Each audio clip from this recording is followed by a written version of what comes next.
होली का ढेर सारी शुभकामना आप सबको। जय श्री कृष्णा, जय श्री राम। आज एक होली गीत प्रस्तुत करके।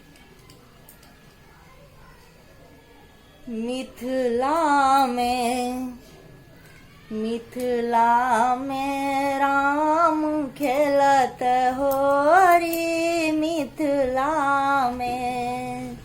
मिथिला में राम खेलत होरी। मिथिला में किनका के हाथ कनक पिचकारी। किनका के हाथ कनक पिचकारी। हो किनका के हाथ बीर जोड़ी।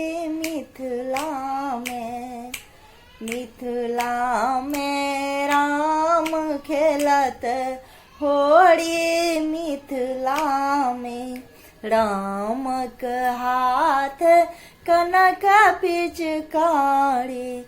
राम जी के हाथ कनक पिचकारी। हो सीता के हाथ बीर जोड़ी। मिथिला में राम खेलत होरी। मिथिला में राम खेलत होरी। मिथिला में राम जी के भीजनी पियर पीताम्बर।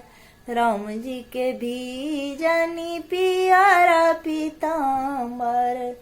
सीता के भीजनी लाल चुनरी। मिथिला में हो सीता के भीजे कुसुम चुनरी। मिथिला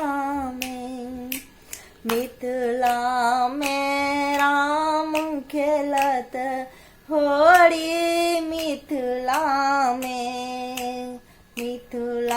में राम खेलत होरी। मिथिला